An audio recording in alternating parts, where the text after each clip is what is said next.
You will hear a number of different recordings, and you will have to answer questions on what you hear. There will be time for you to read the instructions and questions, and you will have a chance to check your work. All the recordings will be played once only. The test is in 4 sections. At the end of the test, you will be given 10 minutes to transfer your answers to an answer sheet. Now turn to Section 1. Section 1. You will hear a young student, Andrew, ringing an employment agency inquiring about their services. First, you have some time to look at questions 1 to 7. Answer the questions as you listen, because you will not hear the recording a second time. Now listen carefully and answer questions 1 to 7. Hello, is this the AAA employment agency? Yes. Hi, I rang before. My name's Andrew Peterson. I rang you earlier and gave you my personal details. If you remember, I'm that student looking for work during the summer holidays. Oh, sure. Actually, I have your file right here. But we still need to add some further information. Yeah, that's what they told me, and that's why I'm ringing. What do you need to know? Well, we have to know your main level of education. It's a degree, I suppose. Yes, but I'm still doing it in engineering. It's quite interesting. Some of my friends are studying computing, though, so I'm interested in that also. Well, I'll just write in your main degree subject, engineering. We usually have a demand in computing, though. Have you worked with computers before? No, I just do some programming for fun at the university, but I almost got a job as a computer designer once. Actually, the only job I've ever had was as a car salesman, believe it or not. Well, at least you've had experience dealing with customers. What about hobbies, though? Sometimes they can help develop useful skills. In my free time I don't do much, mostly study. I play chess occasionally at the university chess club. That's right next to the tennis courts, but I'm not interested in that. Chess helps develop analytical skills, so I'll put that down. Of course, it's your main skills that employers want to know about. What would you say they are? Well, I'm in my 3rd year now, studying electrical machines and generating systems, but I'd say electronics is my best skill, much better than, say, my machine skills, which aren't so good actually. Okay, machine skills are in demand, but so too are electronic ones, so we might be able to find you a part-time job in that field.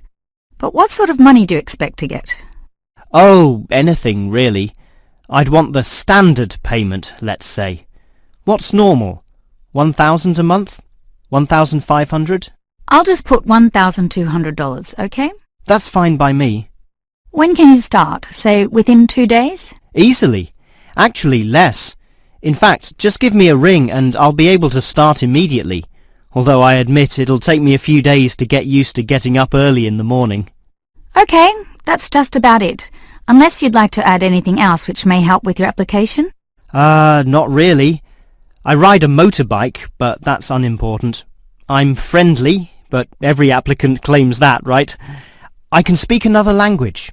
Ah, that might be useful, depending on the language. Is it Chinese? A Chinese speaker would go down well. Spanish, I'm afraid. You see, I grew up with some friends who came from South America. Okay, I'll write that down, but I don't think it will help that much, sorry to say. Before you hear the rest of the conversation, you have some time to look at questions 8 to 10.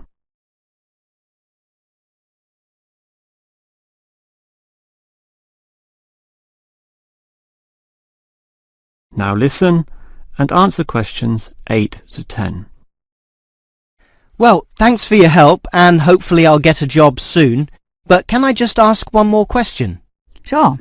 What basically are employers looking for when they interview someone? Many things. Being hardworking, diligent and focused on your job is good, but surprisingly it often means you can't see the bigger picture or provide suggestions which help the company move forward. That requires thinking for yourself, outside the box as they say, and being free of the standard ways of approaching tasks. Employers certainly value that. I guess experience must help, though. It depends. If it involved a routine job, one which didn't exercise your mind, it might not mean that much at all. But since companies are basically composed of people, it is important to be able to get along with others. There's no point in hiring someone whom the other employees don't like, right? That just causes problems. In fact, I would say that being friendly and approachable ranks far more highly than your academic qualifications. Okay, and that's all assessed at the interview, right? Yes, and your qualifications, experience, and approach to the job, such as whether you can do different things, work overtime, or do long hours, is needed. But those latter qualities are pretty much standard. What may be more important is based on the fact that things inevitably go wrong. Mistakes are made and someone's got to fix them in a way that creates the least disturbance. People with demonstrated abilities to do this are certainly regarded highly. I see. That's very interesting. That is the end of section 1. You now have half a minute to check your answers.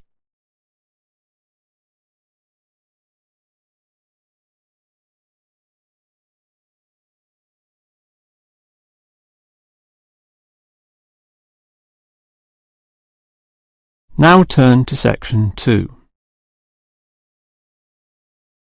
Section 2. You will hear the manager of a fitness centre giving information about the centre to some new customers. First, you have some time to look at questions 11 to 15.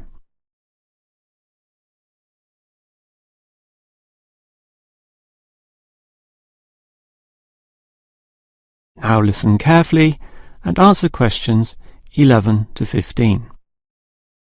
Hello everyone, and welcome to the Fit for Life Health Centre, a place which, as the name suggests, is not just for short-term solutions, but rather intends to put you on a sensible and achievable footing for the rest of your life. And that's how we're different. For example, we could immediately put you on a harsh exercise program, expecting you to work out every day, but such a plan would see you quickly lose interest. That's why the initial step is a 1.5 hour consultation in which your lifestyle, current situation and long-term goals are all thoroughly analysed.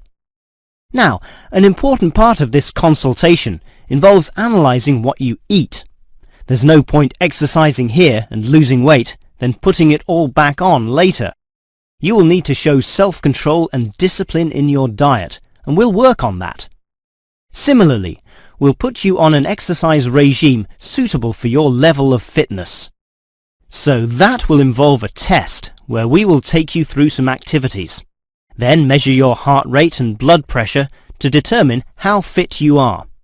This will be monitored during every subsequent consultation, along with your exercise schedule, and that occurs monthly and not half-yearly, as with many other centres. As to our actual exercise machines and programs, you will have to decide whether it is muscle mass, stamina, or general fitness that you want to develop.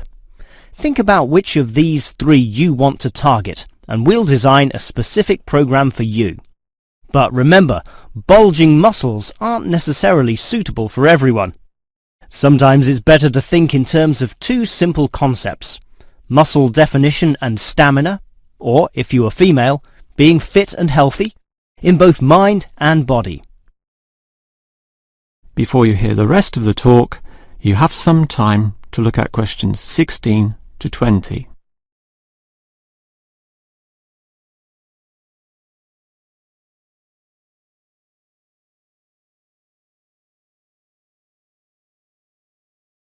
Now listen and answer questions 16 to 20. Now, if you're going to work out at this gym, you'll need to think about your reasons for exercising. So let's consider that in more detail. Muscle mass is certainly popular with the guys, probably seeking to impress the girls, and with muscles comes the confidence to do that, right? Well, for that, you'll need our high-stress weight units, where pumping iron is all the rage. Moving on to other benefits, one of the main ones is beating the tension of life, right? And the longer the exercise is, the greater the rewards in this respect. Thus, playing squash can certainly help, and so can swimming. But what's much better, as every jogger will tell you, is their activity. So we have ample jogging machines and they're always popular. They can provide good fitness too, as can the yoga classes. However, again, let's not forget playing squash, which I would say is the optimum way to improve your general well-being. Such an active, energetic game, plus the competitive element, drives you forward into high levels of health and fitness. These, of course, are the ultimate purposes of being here, but remember, the centre is full of like-minded people, all of whom are interesting to meet and valuable sources of information. The yoga classes have a pre- and post-meeting session, so you'll certainly meet others there, although they'll all be yoga enthusiasts, which limits the range somewhat. But whether doing yoga, swimming or exercising, everyone showers, right? So those facilities are where you'll hear all sorts of interesting conversations and really get to know people. Not like the front desk area, which is mostly empty as patrons go immediately inside to do their exercise. Of course, the front desk can answer all your questions and has information brochures and such like, but for knowing more about a greater variety of subjects and community concerns, look at the notice board in the yoga studio, where there's a huge array of papers, leaflets and articles, all for you to read and consider. That is the end of section 2. You now have half a minute to check your answers.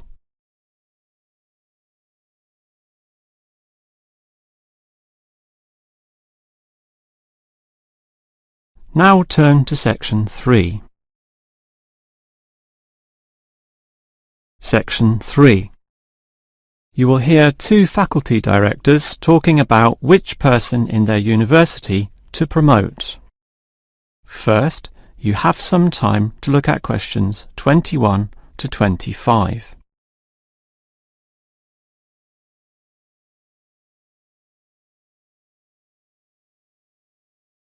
Now listen carefully and answer questions 21 to 25. Okay, we've got to decide who to promote to leading education officer. Someone from the arts faculty, I suppose. Well, it can be from any faculty, since the position requires more general skills.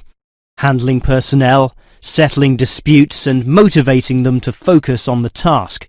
It was the last position which involved computer knowledge, not this one. Surely computer knowledge would help.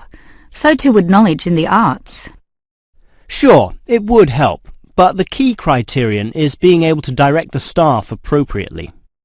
So it doesn't matter then from which faculty we select our candidates? Not really, but I've already looked at those from computing and rejected them all. Why?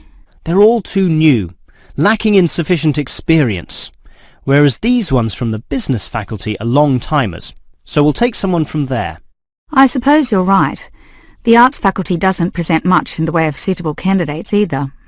But we'll still have to train the person, teach the ropes as they say, and he or she will have to expect to do overtime as needed. Of course, it can get so busy that if we were open on the weekend, they'd have to work then as well. Just as well we're a Monday to Friday university, right? Right, but are you sure these people will actually want the job? The salary isn't such an improvement on their current ones. I know, but there are benefits. You get overtime rates, a nice place to put your car, as well as additional petrol money if you drive for company purposes, which they'll probably be required to do. But those benefits are quite limited, especially given all the work and responsibility involved. People often don't like that. They prefer the creative freedom of less senior teaching positions. Yeah, I know. But these candidates should realise that if they do this job well, there'll be more promotions down the line. You know how everyone likes having their own office, right? Sure. Well, that would come after a few years, if they're prepared to work hard and grow with the university. Yes, that should attract these people. Before you hear the rest of the conversation, you have some time to look at questions 26 to 30.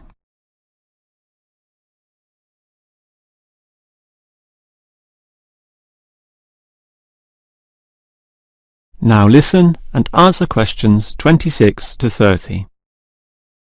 Well, that's enough talk about the job. What about the actual candidates? How many do we have? I've narrowed it down to 4. Just using their first names, that's Stephen, Abdul, Lek and Oscar. As you said, there's quite a bit of experience between them, about 34 years in all. What's the exact breakdown of figures?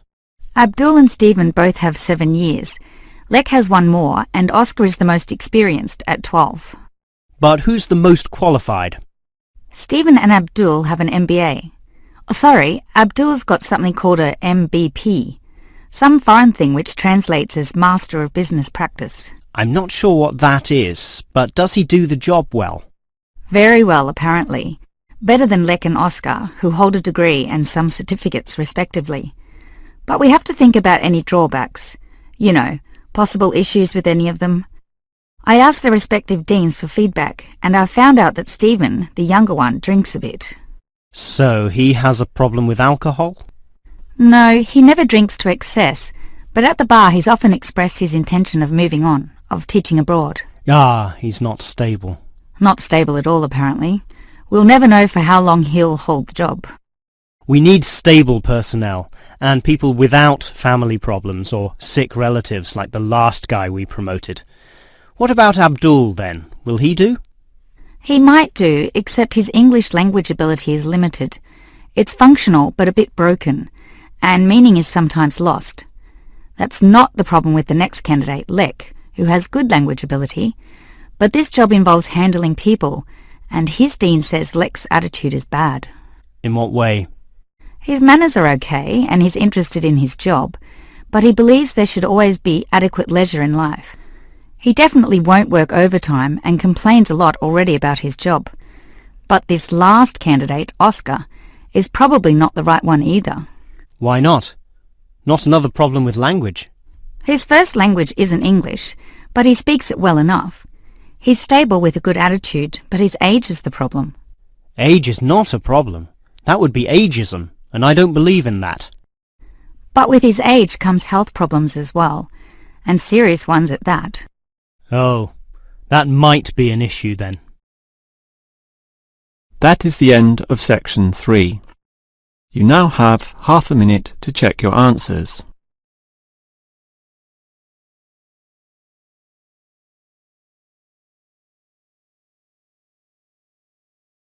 Now turn to section 4. Section 4. You will hear a lecturer talking about caves. First, you have some time to look at questions 31 to 33.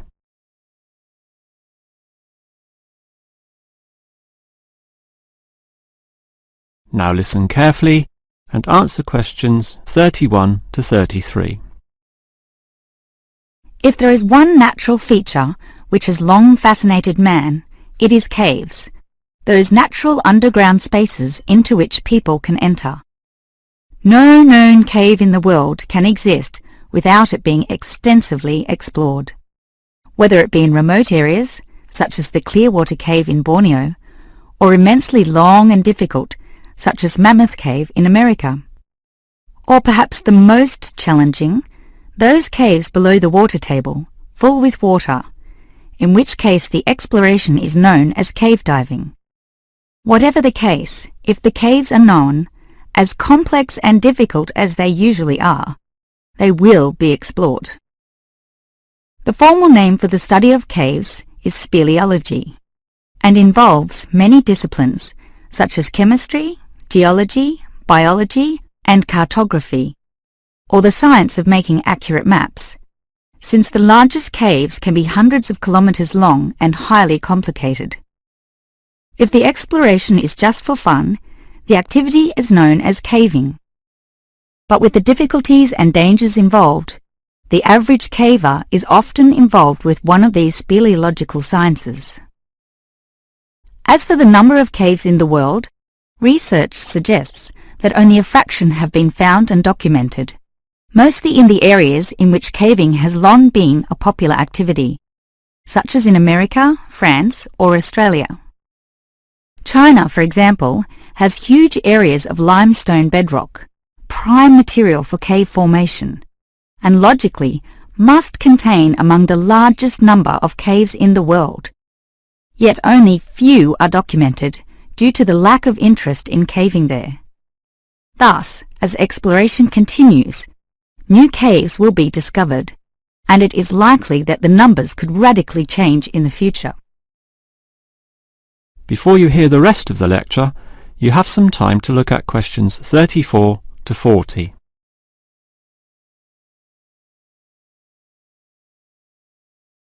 Now listen and answer questions 34 to 40. With caves being such mysterious and intriguing places, the obvious question concerns how they form. The most common cause is the effect of slightly acidic water in a process called dissolution. Here, water seeps into the ground and down through rock masses. If this rock is soluble, the water dissolves some of it, and over time, the passage expands to become a cave or cave system. The largest and most common of these involves limestone, although other materials are possible, including gypsum, marble, and even salt. Now, if the cave is formed at the same time as the rock, it is called a primary cave, and the most common of these are lava tubes. When lava from volcanoes flows downhill, the topmost surface cools and solidifies first, leaving the hotter lava to continue to flow beneath. If most of this eventually flows out, a hollow tube is left. The country, Iceland, has some excellent caves of this type, and even far-flung Australia has a few. Finally, there are sea caves, formed from waves pounding into coastal cliffs and eroding into fault lines or softer rock. These caves are usually the shortest, about 50 meters at most, since the erosive action of the waves can only reach a certain distance. However, it is limestone caves which will always be the most interesting. This is due to the presence of limestone formations. As the groundwater seeps downward through the ceiling of the caves, it encounters a different pressure and temperature, causing it to deposit a small amount of its dissolved calcium carbonate. Over time, through the action of millions of drops, this deposition process results in ever-growing masses known as stalactites, if hanging from the ceiling, or stalagmites if growing from the floor. Alternatively, the water may flow over a large surface of rock, forming flowstone, and with other sorts of processes can result in beautiful milky white formations of astonishing complexity. One of the best examples of this, as well as of what surprising discoveries may yet await, is the Lechuguilla Cave in New Mexico. In the 1950s, some cavers heard the sound of wind underneath some large boulders on the cave floor, a clear sign of a deeper passageway. It took until 1984 for a group of cavers to gain permission to start digging, and 2 years later, in 1986, they broke through into a walkable passageway, unlocking one of the longest cave systems in the world, the deepest in America, and some of the most beautiful formations ever found. Unusually, many of these were yellow with sulfur, suggesting that the caves were a result of hydrogen sulfide from nearby oil deposits. This was forced through fracture lines, combining with existing groundwater to form sulfuric acid, dissolving the limestone from the bottom up instead of the normal top-down seepage which characterizes most limestone cave formations. That is the end of section 4. You now have half a minute to check your answers.